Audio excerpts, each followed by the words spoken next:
مشاهدينا، من بعد ما صرنا وياكم إحدى المطاعم اليمنية وتعرفنا على أشهر الأطباق اللي هم يعدونها في ولائمهم، الحين عندنا وقت الطبق الرئيسي اللي هو مندي، بس هالمرة بنسويه على الدياي. نستعرض ويا بعض المقادير. احنا محتاجين حق هاي الوصفة ما يعادل كيلو من العيش، خذناه غسلناه وودناه في الماء لمدة ربع ساعة، ومن بعدها صلينا عنه الماء.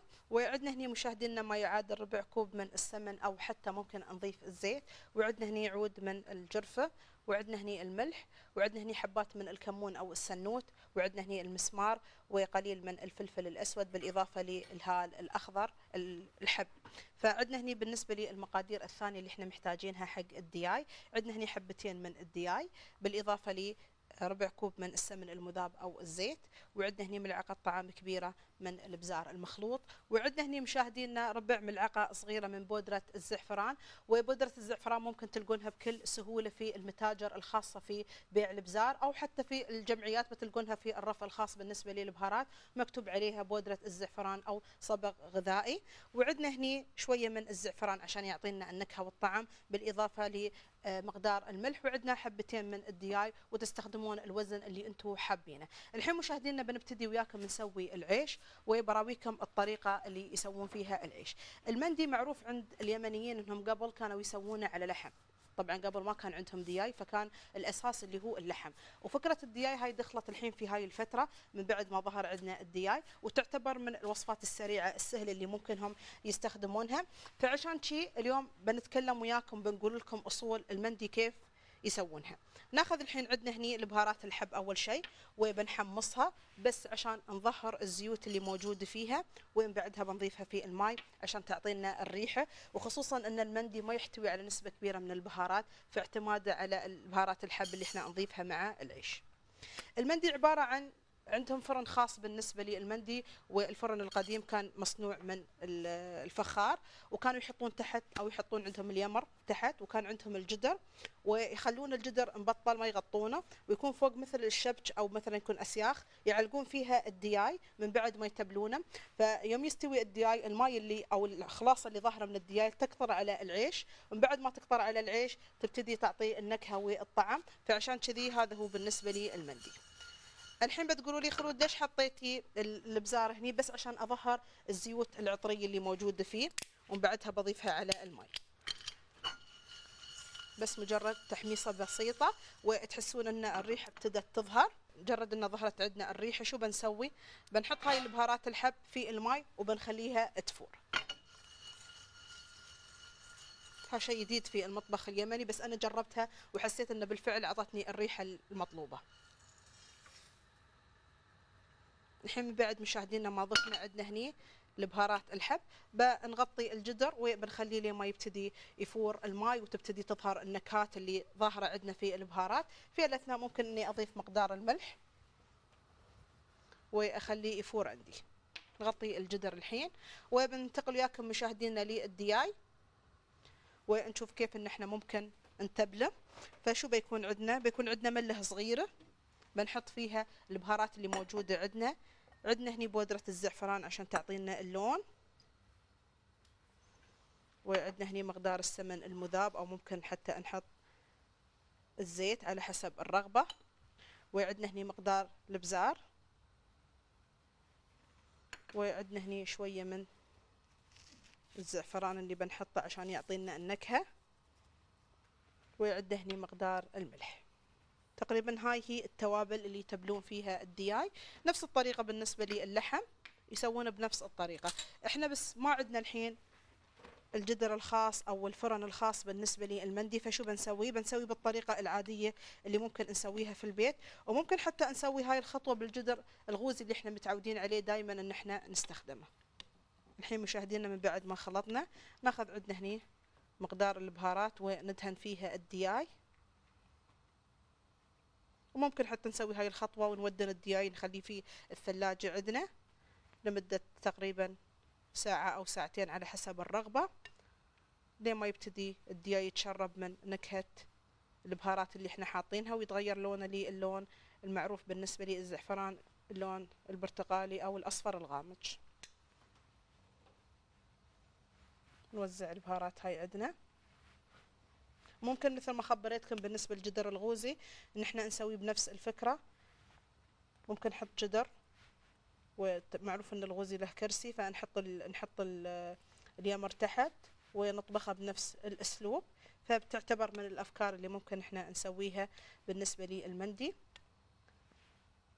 وريحة الشوى ممكن احنا ناخذها ان احنا ناخذ قشرة البصل ونحط عليها قطعة فحم ونحط عليها قطرات من السمن، ومن بعد ما نحط السمن نبتدي نغطي الجدر ونخليها لمدة دقائق او ثواني بسيطة لما تظهر عندنا ريحة الفحم.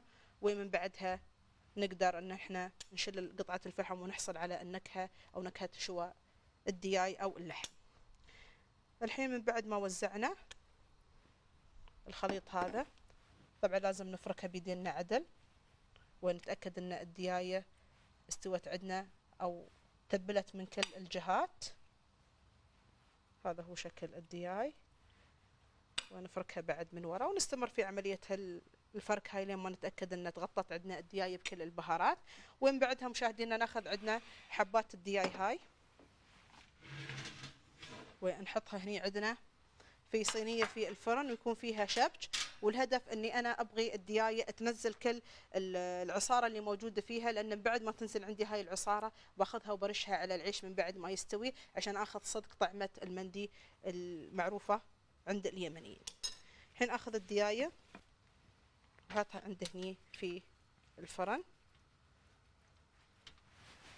هاي الحبة الثانية.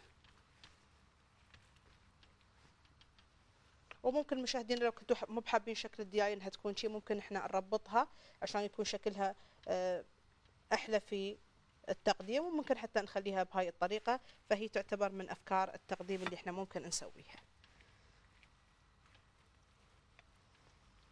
الحين مشاهدينا من بعد ما تبلنا الدياي عندنا، تخلص الحين من الجلافز اللي عندنا، ناخذ عندنا هاي الملة نحطها تحت،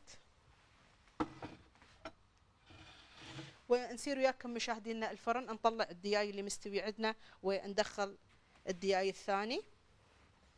ناخذ عندنا هني الدياي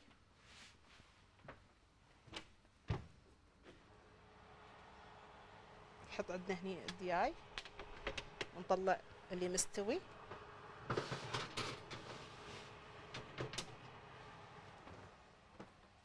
طلعه ونحط الدياي ونخليه في الفرن لما يبتدي يستوي.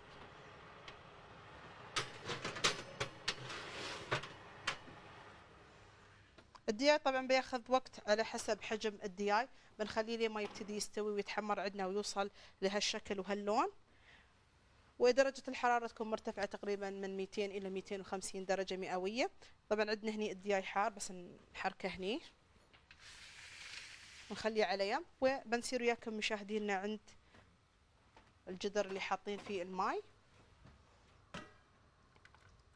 بتلاحظون كيف الريحة ظهرت عندنا. في هالأثناء مشاهدينا بنبتدي نضيف وياكم مقدار السمن. والهدف من إضافة السمن أنه بيخلي عندنا حبات العيش نثرية في طريقتين. ممكن نحن ناخذ العيش هذا ونسلقه وبعدين نشخله مثل فكرة البرياني أو فكرة التحت اللي احنا نسويه، وممكن نحن نكبس العيش في الجدر نفسه. بس ننتبه لمقدار الماء، أن يكون مقدار الماء مرتفع عن العيش بقدر 2 سنتي مش أكثر، عشان العيش ما يبتدي ينعصد عندنا.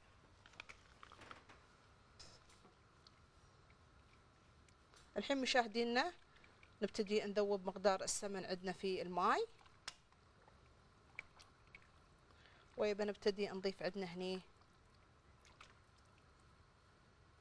خلينا نضيف هني عندنا. الحين بنحط مقدار العيش عندنا هني في الجدر، وبنخليه الماء هني عندنا وايد حار فننتبه عادي، يعني ممكن احنا نحطه ونغطي الجدر مشاهدينا ونخلي العيش لما يبتدي يستوي عندنا. ومن بعدها بنرجع وبنشوف شكل العيش من بعد ما يستوي.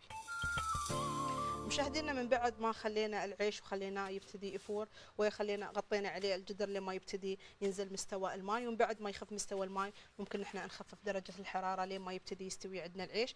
انا هني مجهزة مقدار قبل، بس براويكم شو سويت اثناء اللحظة هاي اللي خليتكم فيها عشان ما يبتدي ينشف عندي السائل اللي ظاهر من الدياي. خدته وصبيته على العيش، وبتلاحظون كيف انه تلون باللون الزعفران. هذا طبعا الخلاصة اللي ظهرت عندنا في من صينية الدياي. رشيتها بس عشان انه ما تنشف، لان في بعض الاوقات لو نخليها في الصينية تبتدي انها تنشف، فلا عشان اضمن هالشيء فصبيته على العيش. والحين عندنا العيش خذ نكهة الدياي، فبناخذ عندنا هني الجدر ونبتدي ان احنا نغرف وياكم وصفتنا. وتعتبر من الاطباق اللذيذه المرغوبه عند كل الناس. وبتلاحظون انه ما اخذت منا غير اشياء بسيطه، بس الدياي حطيناه في الفرن والعيش سويناه بكل سهوله. فنبتدي نغرف عندنا هني مقدار العيش.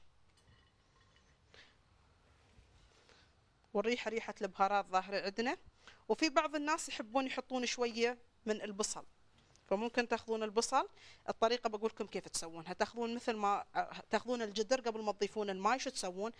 تاخذون شويه من الزيت، تحمسون البصل، وعقب انتم اوريدي حامسين عندنا البهارات الحب فتحطونها، ومن بعدها تحطون العيش وتمرجونه بالماء الحار. فهاي تعتبر من الطرق الثانيه. في المطاعم يحطون كميه كبيره من الزيت، تحسون ان العيش كله دهن. فاحسن شيء انكم تسوونه في البيت. بتلاحظون كيف هني عندنا العيش ناشف ونثري في نفس الوقت، وما يحتوي على نسبه كبيره من الدهن او الزيت. فهي تعتبر من الاشياء اللي احنا ممكن نغيرها في مطبخنا كعادات، ان احنا نسوي هالاطعمه المحببه اللي موجوده في السوق ونسويها في البيت، وممكن ناكلها بدون ما تتعبنا. نضيف مقدار الرز كله او العيش. واذكركم مشاهدينا ان هاللون طلع عندنا من الخلاصه اللي طلعت من الدياي اللي موجوده عندنا هنا في قاعه الصينيه. رشيتها على العيش واعطتنا هاللون ونكهه الدياي. هذا هو مشاهدينا بالنسبه لي مقدار العيش اللي موجود عندنا. حطيناه في صحن التقديم، وبنبتدي نضيف وياكم اللي هي قطع الدياي الموجوده. فنحط هني وحده، نحط الثانيه. وممكن مشاهدينا احنا نزين هالنوع من انواع هالاطباق بشرايح من الليمون، وممكن تزينونها بالطريقه اللي انتم حابينها. مشاهدينا هاي كانت وصفتنا الرئيسيه لليوم، المندي على الدياي بالطريقه اليمنيه. اتمنى ان وصفتنا نالت على اعجابكم، واتمنى انكم تجربونها وتذوقونها، وعليكم بالف عافيه.